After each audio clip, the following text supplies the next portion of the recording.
നെല്ലിക്കുഴിയിൽ LDF സ്ഥാനാർത്ഥികൾ നാമനിർദ്ദേശ പത്രിക സമർപ്പിച്ചു. പ്രകടനത്തോടെയാണ് സ്ഥാനാർത്ഥികൾ എത്തിയത്.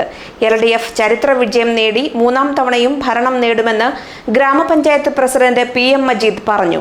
ബ്ലോക്ക് ജില്ലാ ഡിവിഷനുകളിലും വിജയം നേടും. നെല്ലിക്കുഴി പഞ്ചായത്തിൽ തുടർച്ചയായ മൂന്നാം ഭരണമാണ് LDF ലക്ഷ്യമിടുന്നത്.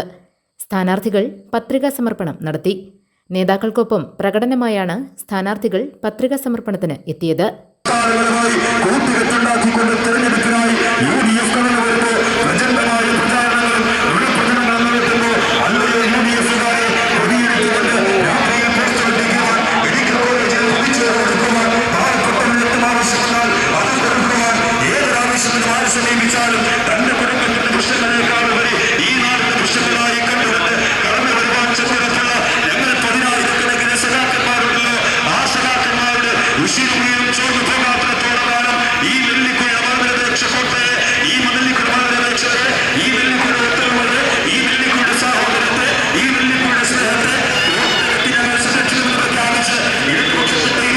പ്രമുഖ നേതാക്കളായ Rasheeda Saleem, CE Nasar, NP Asainar, Salma Latheef, KG Shaji, Salma Ibrahim തുടങ്ങിയവർ ഇത്തവണ സ്ഥാനാർത്ഥികളാണ്.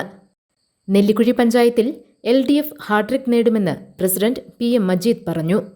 കൂടുതൽ സീറ്റ് നേടി ചരിത്ര വിജയം ഉറപ്പാണെന്നും അദ്ദേഹം പറഞ്ഞു. കൂടുതൽ സീറ്റോടുകൂടി തന്നെ ചരിത്ര വിജയമായിരിക്കും ഇടതുപക്ഷ ജനാധിപത്യ മുന്നണി നെല്ലിക്കുഴി ഗ്രാമപഞ്ചായത്തിൽ നേടുന്നത്. അതേപോലെ തന്നെ 3 ബ്ലോക്ക് പഞ്ചായത്ത് ഇടതുപക്ഷ ജനാധിപത്യ മുന്നണി നിലനിർത്തുകയും അതുപോലെ ജില്ലാ പഞ്ചായത്തിൽ നെല്ലിക്കുഴിയുടെ ചരിത്രത്തിൽ ഏറ്റവും വലിയ ഭൂരിപക്ഷത്തോടുകൂടി തന്നെ ജില്ലാ പഞ്ചായത്ത് സ്ഥാനാർത്ഥി TM അബ്ദുൽ അസീസ് ജയിക്കുമെന്നുള്ള കാര്യത്തിലും യാതൊരു ആശങ്കയും ഇല്ല എന്ന് തന്നെ ഞങ്ങൾക്ക് പറയാം. നെല്ലിക്കുഴിയുടെ മതേതര മനസ്സ് കാത്തു സൂക്ഷിക്കാൻ, മതനിരപേക്ഷത സംരക്ഷിക്കാൻ, നെല്ലിക്കുഴിയുടെ പൈതൃകം കാത്തു സൂക്ഷിക്കാൻ, നെല്ലിക്കുഴിയുടെ സാഹോദര്യം നിലനിർത്താൻ നെല്ലിക്കുഴിക്കാരായ മുഴുവൻ ആളുകളും ബഹുജനങ്ങളും ഇടതുപക്ഷ ജനാധിപത്യ മുന്നണിയോടൊപ്പം അണിനിരക്കും എന്നുള്ള കാര്യത്തിനകത്ത് ഞങ്ങൾക്ക് 100% ഉറപ്പുണ്ട്. മൂന്നാമതും ഇടതുപക്ഷ ജനാധിപത്യ മുന്നണി ചരിത്ര വിജയം നേടിക്കൊണ്ട് നെല്ലിക്കുഴി ഗ്രാമപഞ്ചായത്തിൽ അധികാരത്തിൽ വരുമെന്നുള്ള കാര്യത്തിനകത്ത് യാതൊരു തർക്കവും. GTV news Nellikuzhi.